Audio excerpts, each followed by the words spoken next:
Good day, gentlemen and ladies. Today my project will be installing a horn on my tractor, because right now when I go in the street I'm totally illegal, because you need to have a horn and on any vehicle going on the public road. So what I've done is I went to the Canadian Tower and I bought all-weather industrial switch. I bought a circuit breaker. It's not a circuit breaker, it's a fuse to install the fuse inside, and also like a high note disc horn. Alright, Mimi. So I'm going to remove the there's the front screen here, and while doing that I'm gonna start the current.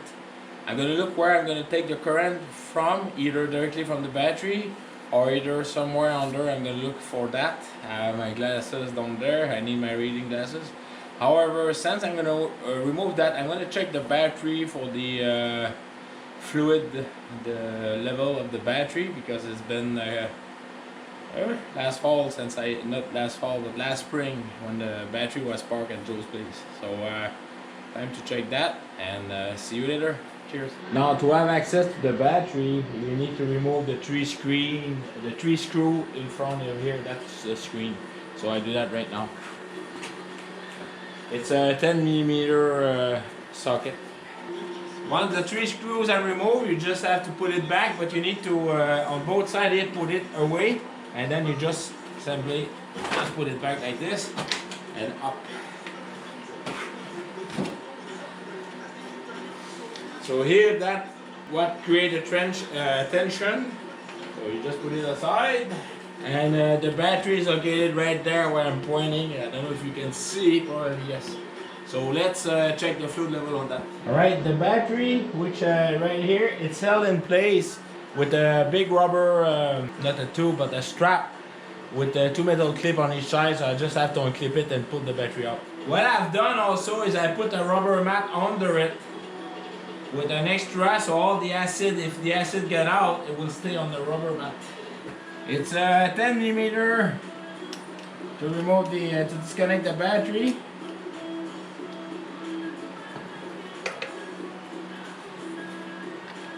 Positive side. Alright, the battery disconnect on both sides.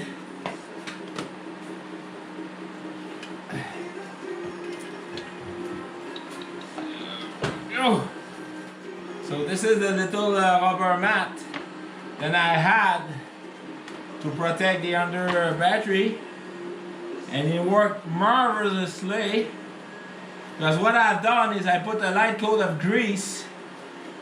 I'm gonna clean it and then re-grease it and put the rubber mat back, and I'm gonna clean also the battery. A battery on a tractor or a VUS or a quad, you have to agree with me, then it's a vibration is way more intense than on a truck or a car. So when I remove it, any batteries, I do a good visual inspection.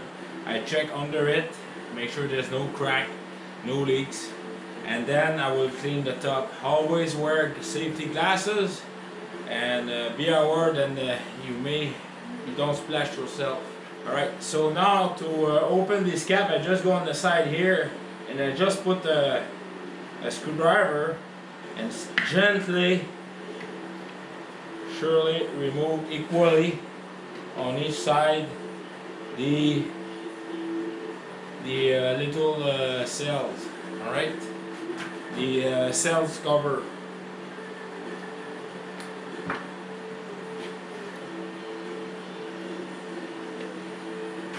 Alright, now I can look all the cells. On the negative side they're quite full, but on the positive they're down a little bit. So what I'm going to use just so that you can buy any distilled water at your favorite store, but what I put inside my battery is basically the same water coming out of my dehumidifier, which is the same. There's no minerals inside. and that's what I'm going to do. So before that, I need to put that in the container. You know all those water bottle for when you were kids were at school? Well, I kept the aluminum one and the steel one, and that's how I use. So I'm gonna fill up that one first. So I just put like this and go one by one. There we go. Whoop, I did too much, but alright. Just gonna put that aside for now. Now you wipe out the excess.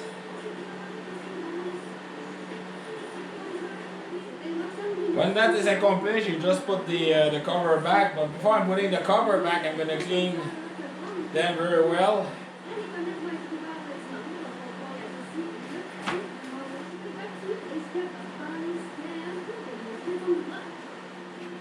Alright, and then you put it back safely. And while I'm working the electricity, I'm gonna put the battery on the charge. Just hold up. Alright, so this is my setup. So when you recharge the battery away from a car or any vehicle, always make sure that the battery is quite a nice distance from the charger, and also lower than the charger. The reason why is when the battery starts to get sharp, it's the the dielectric liquid inside.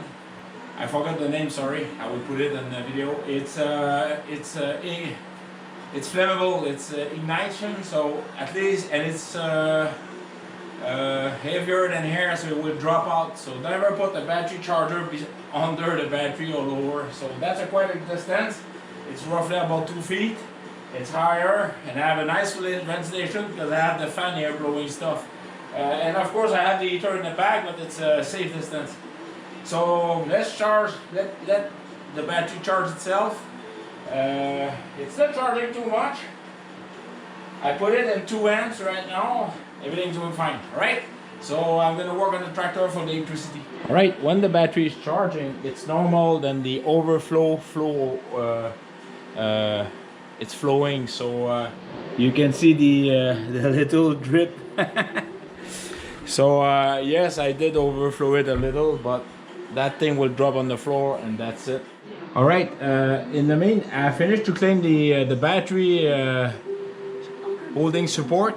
I just want to show you, that's the primary diesel filter, you see. That's the one I clean every fall. I remove the plastic cup and then I empty it, I clean it. And then I just have to unscrew that, start the tractor. Once the fuel is out, air, then I do the same for the other filter. Now the filter here, it doesn't have any purging valve, so I remove everything, flush, clean the filter, put it back, and then I disconnect the top tube here, and I start the tractor. When all the air is removed, I just reconnect it. So those are the 2 fuel filters. I do flush every fall to remove all the moisture coming from the spring and summer, so that way it doesn't freeze. All right. So let's throw back the battery in there. To grease the battery support under it, I recommend that you use marine grease because that will be better to against any moisture coming from the battery, the acid battery. And all right, just a little update in the middle of the project. So the horn will be installed right there.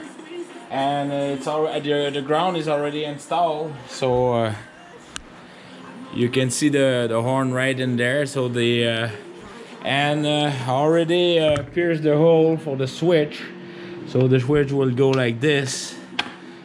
Exactly, nice tight fit. All right, gentlemen, so everything is complete, installed and checked. I'm gonna show you that in much detail. All right, so you can see the horn. I'm shining the horn right there. This is the safety fuse. All right, and you can see on the other side that stuff going, but yeah, you can see there the I'm shining completely at the end. Oh, maybe perhaps like this, yeah. You can see it better. The switch is right there on the other side. It's connected on the battery. This is the fuse, by the way, I'm shining. This is the fuse for the actuator for the snowblower. Let's do a test check. Now everything is open. I'm gonna put the grill and the hood closed to see how it's strong, but just look. So that would be quite good. Alright, so see you later. Now the hood is closed, everything. Let's go and let's ride the horn. Strong enough. Perfect. Alright, so now I'm legal. I'm street legal to go on the street. So I'm in business. I give you a good way to maintain your battery, to fill it. Remember the height away, the battery charger to be away and higher than the battery itself because of the gases. So on that, take care of yourself. Cheers. What should I say?